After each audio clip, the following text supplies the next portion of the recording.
Last year, on the night of August 4th, after finishing a mission with his unit, Alexei stepped on a small anti-personnel mine that would have been difficult to see even during the day. There was a group with me on the mission, and when we done all the job, he was falling back, and I stepped on the mine. Since the start of Russia's full-scale invasion of Ukraine, tens of thousands of Ukrainians have had limbs amputated. This many amputations haven't been seen since World War I. But with a little outside help, Ukrainians are working not only to provide the wounded with prostheses, but also to ensure that they're able to return to normal lives. I was in a recreation camp. It was old Soviet building, but with a fresh restoration. I was there for a few months, waiting until my leg got fully healed, so we can make a prosthetic one. And after that, Superhumans driver came for me and said, "Let's go. We're gonna make you a new leg." They try to help you make your entry here as much comfortable as it possibly can be. Kyiv Post visited a facility in western Lviv, the Superhumans Center, which is focused both on physical recovery and resocialization into communities. Here you can see patients playing ping pong and going for walks around the grounds. One of those who received treatment at Superhumans Center and is now participating in sports is Alexander, who lost both of his legs above the knee. Я стріляю з лука, лучним спортом. Зараз у мене було 3 години тренування. With his wheelchair and prosthetic legs, Alexander can now navigate the narrow and often steep streets of Lviv and can drive a car without a problem. Тормоз назад, на себе газ. Все дуже просто. Як звичайна автівка, абсолютно. Так вона нічим не відрізняється. Ви можете після мене сісти. Якщо є в мене доступ, де я можу під'їхати, проїхати в двері, під'їхати до в ванній кімнаті там розміститись, щоб в мене був доступ до помитися, зробити справи, ви розумієте, які, то мені взагалі не потрібна ніяка допомога. От сьогодні я встав, зробив там свої справи, одів протези, пішов в машину. Сів в машину, приїхав у Львів. Я самостійно все це роблю. But getting to this point wasn't easy. Ні, насправді це ж, ви розумієте, що я не зразу так сів і погнав. Багато падав, піднімався, знову падав. Це все нормально. The world hasn't seen that many patients with amputations. That's very true. We don't have a statistic because military data is classified, but Ministry of Health giving us 40,000 people who lost their limbs, and it's approximately 60,000 limbs, meaning a lot of people with double, triple amputations. The Superhumans Center provides free medical care and rehabilitation to a small part of these.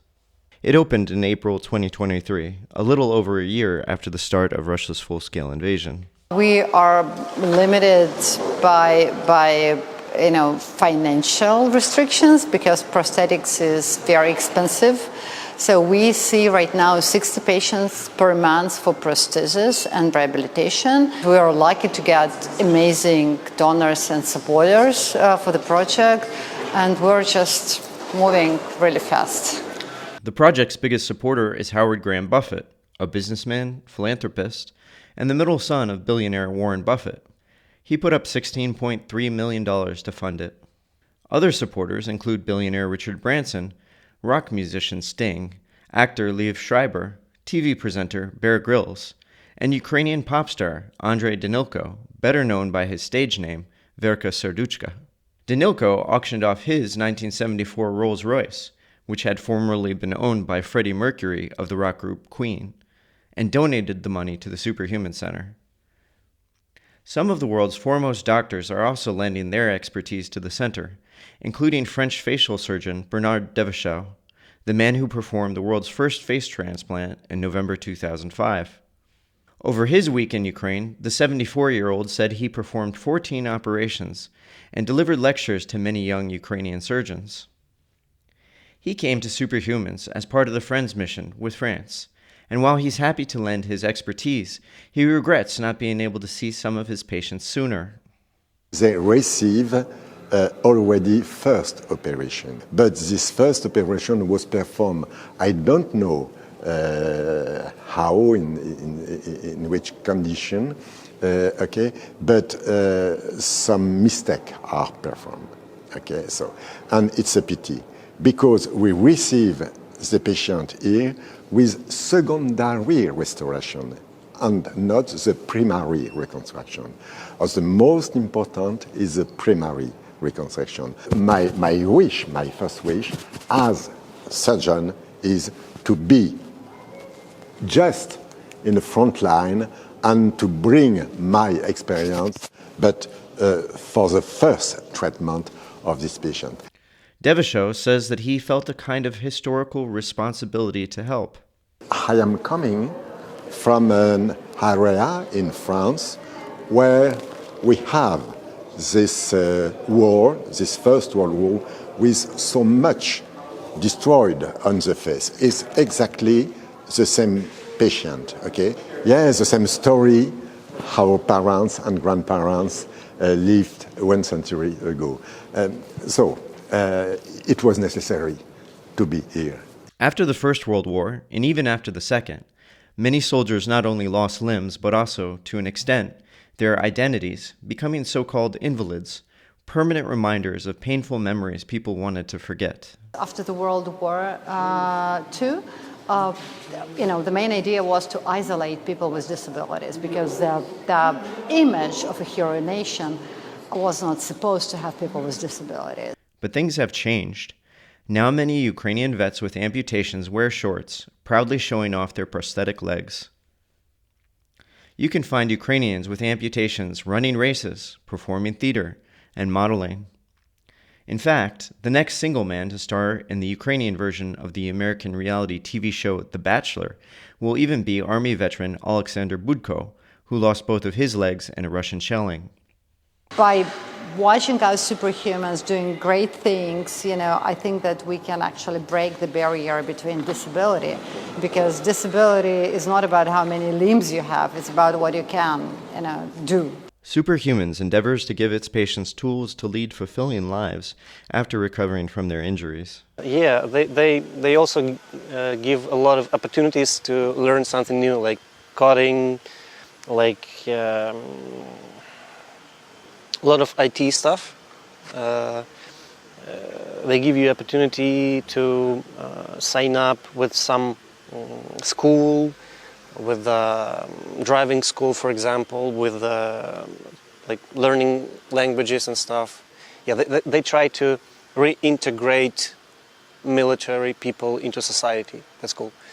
I want to fully understand what I can do on this prosthetic leg. Like, if it's fully functional, I can run, I can swim, I can carry heavy stuff. I probably think I would like to go back, join my old unit. For his part, Alexander has decided to help others who have been wounded. Я отримав сертифікацію міжнародну. Я зараз інструктор по підбору, налаштуванню, користуванню і подальшому веденню крісла колісних. І зараз мене запросили в Superhumans працювати в цьому напрямку. В цьому напрямку і в якості на посаді соцробітника.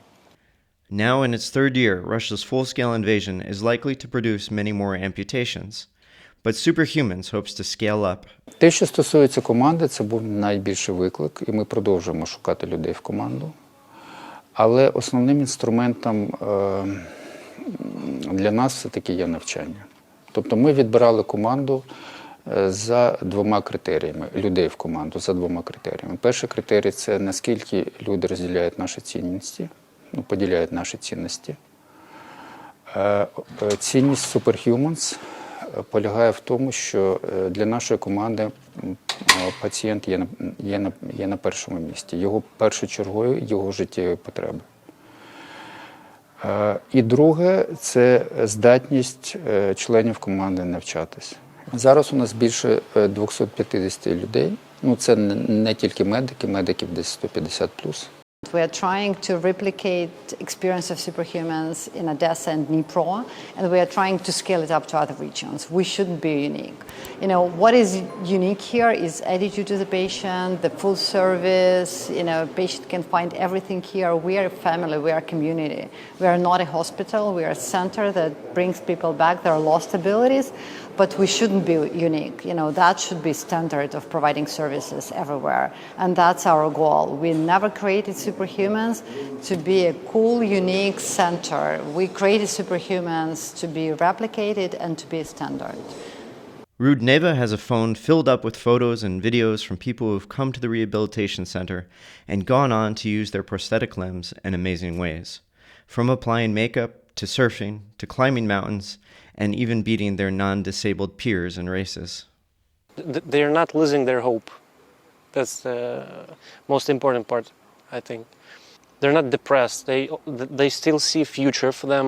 They know that like community can accept them with all prosthetic limbs and stuff.